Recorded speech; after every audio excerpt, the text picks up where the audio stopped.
10h30, e como a gente prometeu, a gente cumpre. A gente chama agora o Marcos Sadoc, direto do Rio de Janeiro, né, Pedro? Exatamente, para falar não só de um, mas de dois casos, porque tem mais um caso de violência envolvendo o processo eleitoral no Rio de Janeiro, nessa eleição de 2020. Conta pra gente, Sadoc, bom dia para você. Bom dia para você, Pedro, Paula, bom dia para todo mundo que está acompanhando. E claro que vou convidar vocês a acompanhar essas imagens que mostram nessa madrugada um candidato a vereador de Magé, na Baixada Fluminense, parando para abastecer o carro no posto de gasolina ali no bairro Piabetá. E simplesmente, quando ele está com o assessor, ele está nesse carro prata, ele para abastecer esse carro dos criminosos. Ó, a arma já em punho, são pelo menos 9 disparos. A gente vê que o carro, o vidro não fica estilhaçado porque o carro é blindado e por isso eles não ficaram feridos, nem o candidato, que é o candidato a vereador em Magé pelo PSL, o Cleison Sodré, mas ele é conhecido como Cleison Gatão, por isso que na internet ele tem até outro nome. Ele chega aí com a arma em punho porque ele é policial militar, ele chega a procurar os criminosos, depois volta para o veículo e seguiu direto para a delegacia. Ele fez postagens horas antes desse ataque na internet contra alguns candidatos de Magé. Para contextualizar, para quem não conhece a região do Rio de Janeiro, Magé é alvo aí de uma série de problemas na questão política. A família Cozzolino, que dominou essa região nos últimos 20 anos, tem problemas na justiça. A gente teve uma cabo eleitoral que foi morta na porta de casa no finzinho de outubro. A gente falou aqui no Band News TV à época, ela estava falando de ameaças e acabou morta. Então, esse caso já sendo investigado pela Polícia Civil, vários disparos no meio de um posto a 2 dias das eleições. Um candidato que é policial militar licenciado, claro, chama muito a atenção. A Polícia Civil já assumiu esse caso agora de manhã, Paulo. Inclusive, estava marcado para as 10 horas da manhã uma reunião entre a Justiça Eleitoral e os delegados de Magé.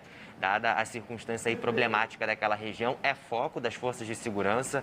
Drones da Polícia Federal, da Polícia Militar vão ser utilizados para dar um pouco mais de segurança para essa localidade. Um tiroteio desse aí que a gente acaba de acompanhar. Mas só nas últimas 48 horas, são vários casos de violência contra políticos, candidatos aqui no Rio de Janeiro.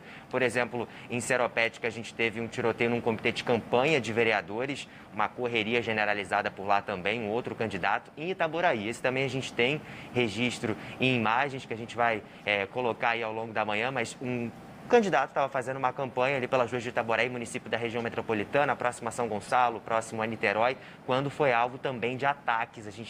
Quem acompanha o vídeo, a gente conseguiu ver e ouvir o barulho de disparos, aí a correria, essa é a imagem, a gente já está num outro ponto do Rio de Janeiro. Isso aí foi em Itaboraí, também registrando um ataque a tiros. É isso que a gente está vendo por aqui, Pedro e Paulo. Esse é o clima que a gente está vendo no Rio, quando candidatos, seja na Baixada Fluminense, seja na região metropolitana ou na zona oeste do Rio de Janeiro, vão fazer campanhas, sobretudo em áreas onde eles não têm um domínio ou influência com grupos que estão ali controlando a política nos últimos anos. Esse é o tipo de imagem que a gente vê. Carro na contramão, correria nas ruas e tiros para todo o lado.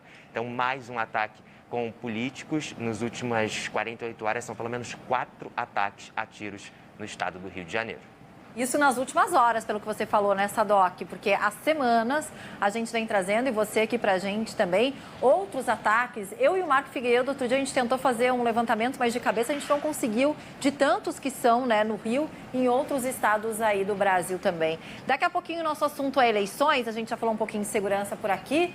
Tudo pronto por aí? Sei que essa pauta hoje não é essa, mas sei que você anda nas ruas, é jornalista, tá apurando sempre tudo. Tudo pronto por aí para as eleições também? Foi prontíssimo, Paulo. Inclusive, a gente estava há pouco conversando com alguns ouvintes lá da Rádio Band News FM e eu pude perceber com os meus colegas que houve a informação de que já há algumas urnas circulando pelo Rio de Janeiro. Aqui na zona sul do Rio, as urnas começam, então, já a serem transportadas para esses pontos onde ficam aguardando o transbordo e também o aparato policial. Eu ontem, Paula, fui acompanhar de perto como é que vai ser o esquema de segurança aqui do Rio. Isso é importantíssimo. Então, tanto os colégios eleitorais quanto a Guarda Municipal, a gente está falando da cidade do Rio, ou então a Polícia Militar, quando a gente fala de Estado, e também Polícia Federal, eles vão contar com a tecnologia. Então, aqui na palma da mão, como a gente tem aqui no celular, os comandantes dos batalhões ou de unidades especiais vão ter as imagens dos drones. Então, lá de cima, eles podem acessar o celular e acompanhar as imagens para tentar dar um pouco de segurança. Quando eles estão acompanhando em tempo real essas imagens, a resposta é mais rápida para evitar a boca de urna, a compra de voto, ou então aquele voto de cabresto. A gente também vem tentando explicar isso aqui no Rio de Janeiro. Ainda há uma série de localidades conhecidas como currais eleitorais, candidatos, por a gente ver pelas imagens desses tiroteios, onde um candidato rival chega e não pode fazer campanha. Então, para evitar isso no dia da eleição, para a população do Rio de Janeiro tentar ter um pouco mais de segurança, esse esquema de segurança da polícia e também da Polícia Federal conta com drones pela primeira vez. Sobre a estrutura da Guarda Municipal, para evitar aglomeração, né, Pedro? A gente está em pandemia de Covid-19, então há também um ordenamento e um trabalho da Guarda Municipal para evitar essas aglomerações e também o trânsito, que já fica meio complicado. Os idosos têm prioridade às 7 da manhã, que no Rio de Janeiro não vai ser diferente. A gente tem falado sobre isso, para que os idosos estejam na votação mais cedo, num horário diferenciado. A gente vai acompanhar tudo de perto desde as 6 horas da manhã no domingo, aqui no Rio de Janeiro, claro, também no Band News TV, Paula. Já sei quem vai estar às 6 comigo, ó. Já sei que eu posso chamar o Sadoc no domingo aqui. Tá escalado no ar já, Sadoc.